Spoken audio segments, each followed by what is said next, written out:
रामगढ़ नाम के एक छोटे से गांव में किशन रहता। वह बेहद मेहनती था। उसके पास थोड़ी बहुत जमीन थी जिसके ऊपर वह खेती किया करता। उसमें कभी आलू, बैगन तो टमाटर के फसल उगाता और इसी तरह अपनी जीविका चलाता। वहीं उसका छोटा भाई संजीव बहुत बड़े मल्टीनेशनल कंपनी में सॉफ्टवेयर इंजीनियर था और लाखों की पगार थी। लेकिन वो अपना सारा पैसा अपनी पत्नी सीमा पर ही खर्च करता और उसके कहे मुताबिक ही चला करता। इधर किशन अपने खेतों पर खूब कड़ी मेहनत करके घर लौटता है। भाभी, वो एक गिलास पानी पिला देते और थोड़ा सा खाना दे देते। मैं खाना दूँ, बल्कि तुम अपनी और अपनी माँ बहन के लिए सबके लिए खाना पका लो, मुझसे नहीं होगा। अरे मेरा पति लाखों में कमाता है, भला मैं नौकरानियों वाले काम क्यों करूँ? अब तुम जाओ यहाँ से। ठीक है भाभी, आप गुस्सा क्यों होती हो? मैं खुद ही जाकर बना देता हूँ। मैं समझ सकता हूँ कि आप दिन भर घर में काम करते हो। वो खेतों में आज बड़ी धूप थी तो मैं थक गया था। दरअसल इस कहानी की शुरुआत किशन के पिता से होती है। धोखे से छोटा भाई अपने पिता की सारी जमीन जायदाद अपने नाम करवा लेता है और इधर पिता की मृत्यु के बाद किशन अपनी माँ बहन के साथ एक छोटी सी झोपड़ी में रहता है। माँ अक्सर बीमार रहती और हमेशा खटिया पर ही लेटी रहती। वहीं बहन ने भी अपनी पढ़ाई छोड़ दी थी और माँ का ध्यान रखती। चल गुड़िया, मैं अब खाना बना देता हूँ। अरे भैया, मेरे होते हुए आप खाना क्यों बनाओगे? रुको रुको, मैं बना देती हूँ। नहीं गुड़िया, तूने माँ की देखभाल के चक्कर में अपनी पढ़ाई भी छोड़ दी। तू जाकर माँ की देखभाल कर, हो सकता है उन्हें तेरी जरूरत हो। मैं यहाँ खाना बनाने का काम कर देता हूँ। ऐसा कहकर थका हारा किशन रसोई घर में जाता है। जैसे तैसे रोटियां बेलकर और सब्जी तैयार करता है। ओह चलो, खाना तो बनकर तैयार हो गया। वहीं दूसरी तरफ उसके घर में सरला चाची अपनी भतीजी पिंकी का रिश्ता लेकर आती है, लेकिन किशन उन्हें साफ साफ मना कर देता है। तब बीमार माँ किशन को समझाती है, देख बेटा, तू थका हारा खेतों से काम कर कर आता है, यहाँ गुड़िया भी मेरी देखभाल में लगी रहती है। ऐसे में अगर तू शादी कर लेगा तो घर में तेरी दुल्हन आ जाएगी जो घर का थोड़ा बहुत काम संभाल लिया करेगी। हाँ भैया, माँ बिल्कुल ठीक कह रही है। और वैसे भी सबका ध्यान रखने के चक्कर में आप अपना ध्यान तो भूल ही गए हैं रखना। और फिर मैं भी चाहती हूँ कि जल्दी से मेरी भाभी आए। पर मैं तुझसे पहले अपनी शादी कैसे कर सकता हूँ? और फिर तेरी पढ़ाई भी तो शुरू करवानी है। थोड़े से पैसे आ जाएं तो कॉलेज में तेरा दाखिला करवा देता हूँ।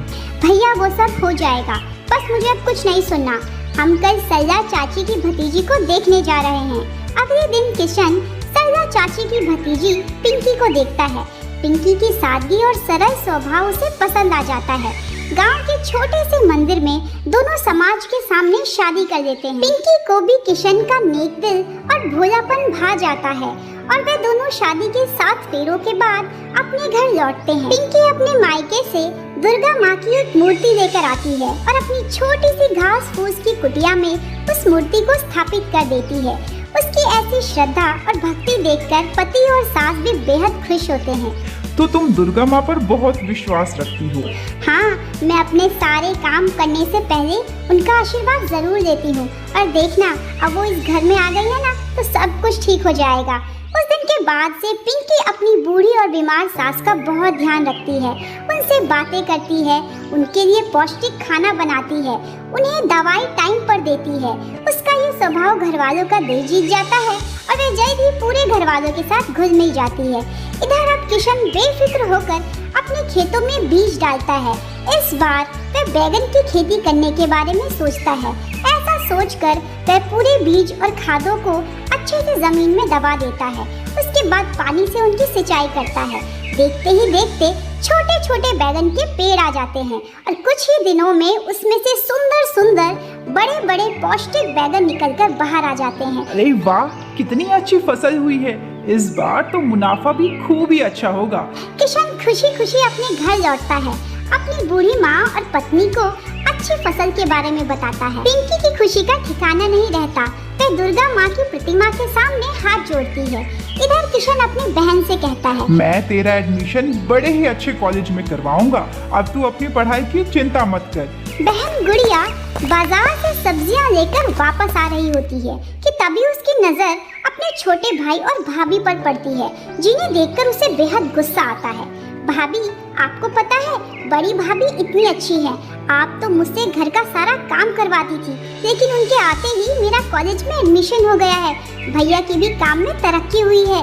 इस बार उनकी खूबी अच्छी फसलें आई हैं। अच्छा हुआ हम लोग यहाँ से चले गए। ऐसा कहकर सब्जियों का थैला उठाकर गुड़िया वहाँ से चली जाती है। गुड़िया की ऐसी बातों से छोटा भाई और भाभी आग बबूला हो जाते हैं। देखा आपने, अरे 2-4 आलू टमाटर की फसलें क्या उगा दी। ये सब तो खुद को महाराजा समझ रहे हैं और कितने गुणगान गाकर गई है ये अपनी बड़ी भाभी और भैया के। मैं कुछ करता हूँ। ऐसा कहकर छोटा भाई सॉफ्टवेयर इंजीनियर कुछ लोगों से बात करता है कि किशन की सारी फसलों को तबाह कर दिया जाए। जल्दी ही उसके खेत में रात में कुछ लुटेरे घुस जाते हैं और जैसा कि उसके छोटे भाई ने बताया होता है, वे सारी आलू, बैंगन, टमाटर की फसलों को नष्ट कर देते हैं। जब अगली सुबह किशन बड़ी उम्मीद के साथ अपना टोकरा उठाकर खेतों में पहुंचता है तो सारी फसल बर्बाद हो चुकी होती है। फिर जोर जोर से रोने लगता है। हे भगवान, ये क्या हो गया?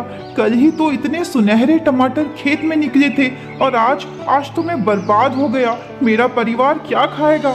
मैं तो भूखे मर जाऊंगा। खेत में मौजूद बाकी किसान उसको दिलासा देते हैं। देखो भाई, भगवान सब कुछ ठीक कर देगा, तुम इतने दुखी मत हो। भगवान कुछ भी ठीक नहीं करेगा। अरे भगवान की नजर में ही तो ये सब कुछ हुआ है। मुझे किसी भगवान पे बिल्कुल विश्वास नहीं। मैं तो बर्बाद हो गया। मेरी फसलें, हाय मेरी फसलें। ऐसा कह के किशन अपने घर आता है और इस बारे में अपनी पत्नी को भी रो रो कर बताता है। हम बर्बाद हो गए पिंकी, सारी फसलें नष्ट हो गई। अब माँ की दवाई का खर्चा, गुड़िया की कॉलेज की फीस, ये सब कैसे होगा? कि तभी दरवाजे पर एक भिक्षुक आता है। बेटा बहुत भूखा हूँ, थोड़ा कुछ अनाज मिल जाता तो इस भूखे के पेट में 2 रोटी चली जाती। जी मेरे पास भी कुछ खास तो नहीं है, मैं आपको कुछ नहीं दे सकता।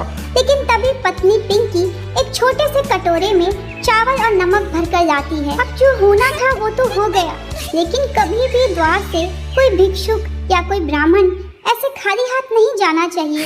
ये थोड़े बहुत चावल हैं, मैंने इनमें नमक और तेल मिला दिया है, आप उस भिक्षुक को दे दीजिए, भूखे का पेट भर जाएगा। जाइए आप उसे दे दीजिए। अपनी पत्नी की बात मानकर सूखे चावल, नमक और तेल से भरा हुआ कटोरा फिर उस भिक्षुक को दे देता है। भिक्षुक अपनी दिव्य दृष्टि से सब कुछ देख लेता है। अरे बेटा, तुम दुखी क्यों होते हो? माँ दुर्गा सारे कष्टों से तुम्हें मुक्ति देगी। ऐसा कहकर वह एक बड़े से डब्बे में गंगा जल भर के उस गरीब किसान को थमा देता है। इधर वह पूरा परिवार उस दिन भूखे पेट ही सोता है, क्योंकि उसके पास जो भी चावल होता है वह वो भिक्षुक को दान कर चुके होते हैं। तभी उसकी पत्नी को रात में एक सपना आता है। सपने में दुर्गा माँ से कहती है, पुत्री आज मैं तुम्हारी परीक्षा लेने आई थी, जिसमें तुम अपनी भक्ति से सफल हो गई। कैसी परीक्षा? आप किस बारे में बात कर रही हैं? ऐसा कहकर पिंकी की आंखों से टप टप आंसू बहने लगते हैं। मैं एक भिक्षुक का रूप धारण करके तुम्हारे घर आई थी, लेकिन तुम खुद पूरा परिवार भूखे पेट सो गए और उस भिक्षुक को जो भी बचा हुआ अनाज था वो दान में दे दिया। मैं तुम्हारी भक्ति और निष्ठा से बहुत प्रसन्न हूँ। वो कोई ऐसा वैसा गंगा जल नहीं है, बल्कि दिव्य शक्तियों से भरा हुआ है। अपने पति से कहना कि उस गंगा जल को अपने खेतों में छिड़क दे, फिर देखना तुम्हारी फसलें पौष्टिक और गुणवत्ता से भरी हुई होगी। आपका बहुत बहुत धन्यवाद माँ। मुझे पता था हमारी रक्षा और हमारी दुख दुविधा को दूर करने के लिए आप जरूर आएंगी। दुर्गा माँ एक उज्ज्वलित प्रकाश के साथ अदृश्य हो जाती है और ये सारी घटना के बारे में पिंकी अपने पति से कहती है। दोनों पति पत्नी माँ दुर्गा के सामने अपने हाथ जोड़ते हैं। अब वो गंगा जल आप अपने खेतों में छिड़क देना। अगली सुबह किशन उस जादुई गंगा जल को अपने खेतों में बारी बारी हर एक पत्ते पर छिड़क देता है। देखते ही देखते बीज अंकुरित होते हैं और छोटे से पौधे का रूप लेते हैं। क्षण भर में ही उसमें से पौष्टिक और गुणवत्ता से भरे भरे अच्छे किस्म के बैगन आ जाते हैं। ये सब देख के कृष्ण को विश्वास ही नहीं होता। पूरा खेत हरे भरे बैंगनों से भरा हुआ होता है। किशन दोनों हाथ जोड़ के दुर्गा माता को प्रणाम करता है। पीछे से आवाज आती है, तुम जितने बैंगन तोड़ोगे उतने नए बैंगन फिर से उपज जाएंगे। कभी भी तुम्हारे खेतों में अनाज की कमी नहीं होगी और तुम्हारे अन्न के भंडार हमेशा भरे हुए रहेंगे। लेकिन जैसे ही कृष्ण पीछे मुड़ के देखता है, उसे कोई भी नजर नहीं आता। उसे समझने में देर नहीं लगती कि ये सब दुर्गा माँ की ही महिमा है। किशन के खेत में एक तरफ हरे बैंगन होते हैं और दूसरी तरफ काले बैंगन। वह बारी बारी दोनों बैंगनों को तोड़ के अपनी टोकरी में इकट्ठा करता है और उस टोकरी को लेकर अपने घर खुशी खुशी पहुंचता है। अपनी पत्नी, बहन और माँ से कहता है, देखो माँ, कितने अच्छे और पौष्टिक गुण वाले बैंगन की पैदावार हुई है। और मजे की बात तो ये है पिंकी कि जितने बैंगन तोड़ता हूँ उतने बैंगन फिर से आ जाते हैं। ये सब तो दुर्गा माँ की महिमा है। कल जाकर आप इसे बाजार में अच्छे दामों में बेच आना। अगले दिन किशन अपने ठेले पर एक तरफ बैंगनी रंग के बैंगन और दूसरी तरफ हरे रंग के बैंगन लेकर गांव के बाजार में पहुंचता है। देखते ही देखते चारों तरफ भीड़ उमड़ जाती है, क्योंकि बाजार में आलू, प्याज, टमाटर, लहसुन, कद्दू सारी सब्जियां होती है, लेकिन बैंगन की फसल सिर्फ किशन के खेतों में ही उगी होती है। इस कारण बाजार में उसे खूब ग्राहक मिलते हैं और अच्छा मुनाफा भी होता है। किशन अपनी पत्नी पिंकी के साथ बैठकर खूब सारे पैसों की गिनती करता है। अरे वाह, ये तो बहुत सारे पैसे हैं। हाँ माँ जी, मुनाफा जो इतना अच्छा हुआ है, इसी तरह बस आप तरक्की करते रहिए। अगले दिन फिर से किशन अपने 2 अलग अलग किस्म के बैंगन लेकर बाजार जाता है और उन्हें बहुत ही अच्छी कीमतों में खूब सारे ग्राहकों को बेच देता है, जिससे उसे अच्छा खासा मुनाफा होता है। वह इसी तरह हर रोज खेत से बैंगन तोड़ता है और गांव के बाजार में ग्राहकों को जाकर बेच देता है, जिससे उसके पास खूब सारा अच्छा मुनाफा आ जाता है। पत्नी पिंकी बैंगन से ही खूब सारे पकवान बनाती है, जैसे बैंगन का भरता, बैंगन के पकोड़े, बैंगन की आलू भाजी, बैंगन की चटनी और बैंगन का अचार। इन सभी को पत्नी पिंकी एक थाली में परसती है और सबसे पहले माँ दुर्गा के आगे सभी बनाए हुए पकवानों का भोग लगाती है। उसके बाद दोनों पति पत्नी गांव में गरीब लोगों को भंडारा करते हैं। भंडारे के बाद पति किशन अपने खेतों में चला जाता है और एक बार फिर से माँ दुर्गा जी को प्रणाम करता है। उसके बाद वे सारे बैंगनों को टोकरी में भर लेता है। दूसरी तरफ उसकी पत्नी पिंकी खूब सारे पकवान बनाकर आसपास के मंदिरों में गरीब, अनाथ और वृद्ध लोगों को नवरात्रों के 9 दिन सभी लोगों को खाना और भंडारा करवाती है। तुम हमेशा खुश रहो बेटी। इस तरह दोनों पति पत्नी बैंगन की फसलों से अच्छा मुनाफा कमाते हैं और जल्द ही एक बड़ा सा आलीशान घर भी खरीदते हैं। दोनों पति पत्नी उसमें दुर्गा माँ की मूर्ति को स्थापित करते हैं। किशन की अच्छी तरक्की हो जाने के बाद उसकी बहन गुड़िया के लिए भी रिश्ता आता है। वह अपनी बहन से कहता है, तेरे लिए एक बहुत बड़े बिजनेसमैन का रिश्ता आया है। मैंने तेरी तस्वीर भेजी थी, लड़के वालों ने उसे बहुत पसंद किया। अगर तू कहे तो मैं बात आगे बढ़ा दूं। जी भैया, वैसे भी आप कभी कोई गलत काम कर सकते हैं, जो आपको ठीक लगे आप वैसा ही कीजिए। अपनी बहन गुड़िया की शादी एक बहुत बड़े बिजनेसमैन के साथ करके किशन का परिवार बहुत खुश होता है। गुड़िया अपने पति राकेश के साथ सबसे आशीर्वाद लेके विदा हो जाती है। तो इस तरफ पिंकी और किशन भी अपने नए घर में अपनी बूढ़ी माँ के साथ रहने लगते हैं। इतनी शोहरत और नाम कमाने के बावजूद दोनों पति पत्नी अपने सुबह की शुरुआत दुर्गा माँ के आशीर्वाद से ही करते हैं और खुशी खुशी अपनी गृहस्थी में आगे बढ़ते हैं। इसी तरह की भावनात्मक और मनोरंजक कहानियों के लिए चैनल के साथ जुड़े रहे। चैनल को लाइक, सब्सक्राइब करना ना भूलें।